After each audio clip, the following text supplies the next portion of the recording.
আসসালামু আলাইকুম। আজকে আমি আপনাদের সাথে পটলের একটি নতুন রেসিপি শেয়ার করব। তার জন্য আমি এখানে নিয়ে নিয়েছি পটল। দেখুন কত লম্বা লম্বা পটল, এগুলো আমাদের বাড়ি থেকে নিয়ে আসা পটল। আর সাথে নিয়েছি 2টা আলু, পেঁয়াজ, রসুন আর আদা। এখন আমি সাথে নিয়েছি আরও 4টে ডিম। আমি এই পটলটা ডিম দিয়ে রান্না করব। আমি প্রথমে ডিমগুলো ভালো করে ধুয়ে সিদ্ধ বসাই দেব। আমি ডিমগুলো সিদ্ধ বসাই দিয়ে এসেছি। এখন একে একে পটলগুলো কেটে নেব। আমি প্রথমে আঁচ দিয়ে হালকাভাবে উপরের খোসাগুলো ফেলে দেব। আপনারা চাইলে নাও ফেলতে পারেন, কিন্তু আমার আবার ভালো লাগে না, এই কারণে আমি ফেলবো।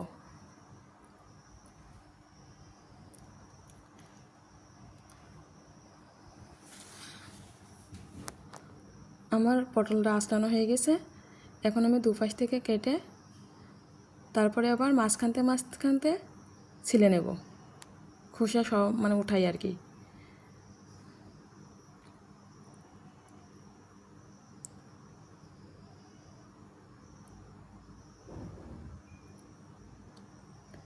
আমার পটলটা ছিলা হয়ে গেছে। এখন আমি মাঝখান থেকে 2 ভাগ করে কেটে নেব, গোল করে আর কি।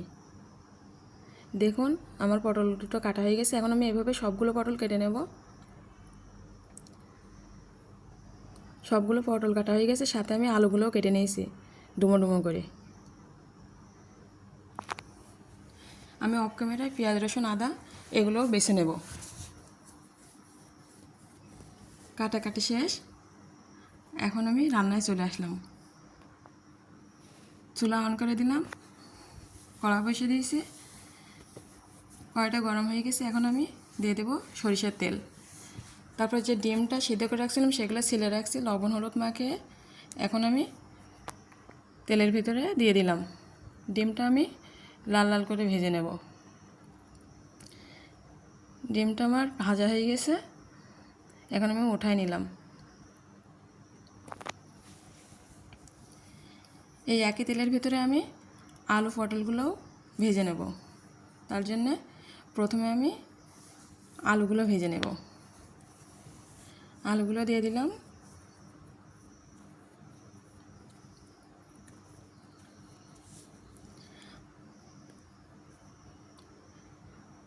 আলুর ভিতরে আমি হালকা একটু লবণ আর হলুদ দিয়ে দেব, যাতে কালারটা ভালো আসে। আলুগুলোও আমি লাল লাল করে ভাজবো।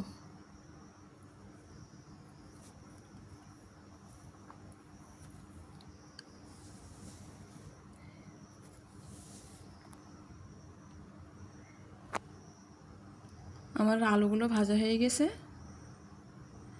এখন আমি আলুগুলো উঠাই নেব।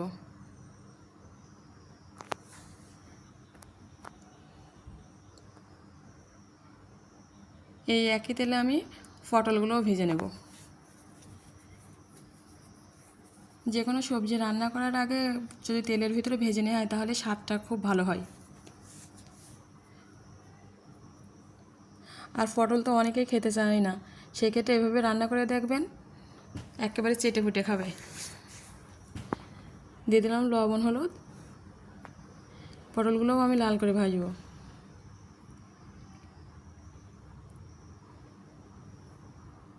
পটলগুলো ভাজা হয়ে গেছে। এখন আমি উঠাই নেব।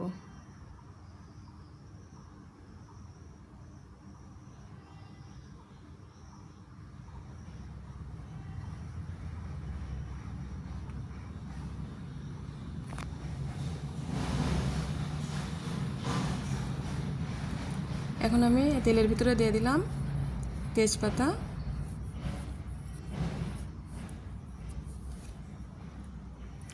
দারুচিনি,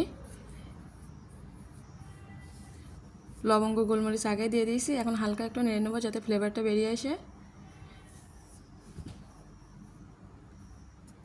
এবার দিয়ে দেব কুচানো পেঁয়াজ।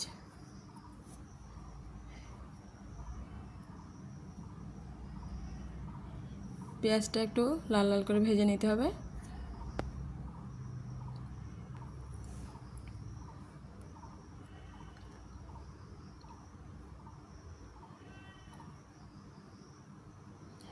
দিয়ে দিলাম আগে থেকে বেটে রাখা জিরা, আদা, রসুন আর এলাচ। আমি এলাচগুলো সবসময় বেটেই দিই।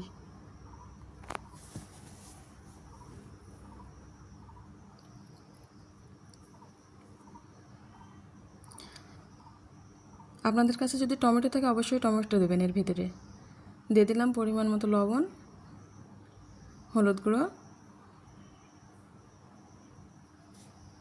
ধনিয়া গুঁড়ো,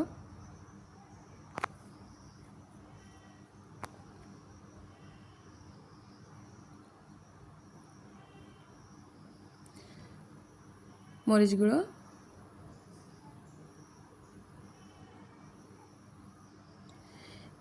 এখন আমি মশলার সাথে ভালোভাবে মিশিয়ে নিলাম।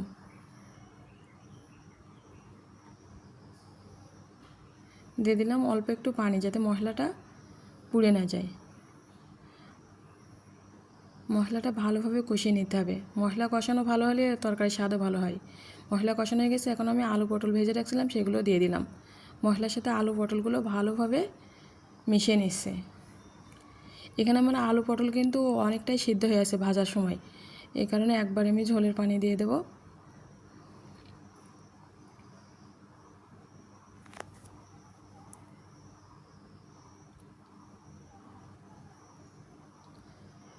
আমার মশলার সাথে আলু পটল ভালোভাবে কষানো হয়ে গেছে, এখন দিয়ে দেব পানি। আলু পটল সব কিছু সিদ্ধ হয়ে রয়েছে, এই কারণে বেশি পানি দেওয়া লাগবে না।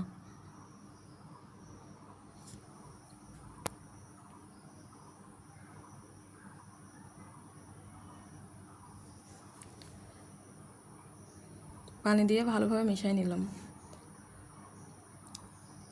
এখন আমি ঢাকা দিয়ে রাখবো ফুটে ওঠা পর্যন্ত।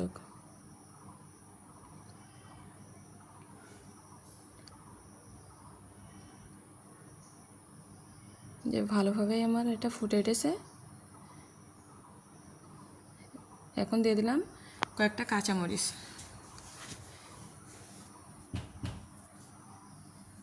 দিয়ে দিলাম ভেজে রাখা ডিমগুলো।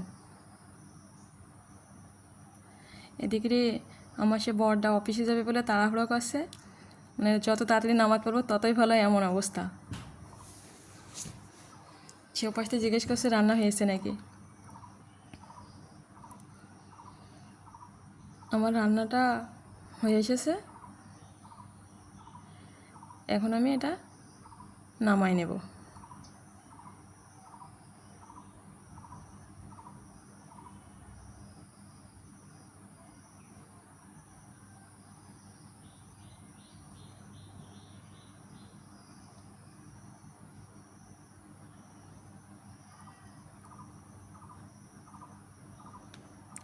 আপনারা যারা যারা পটল খান না তারা এভাবে একবার রান্না করে দেখবেন, একেবারে চেটে পুটে খাবে সবাই।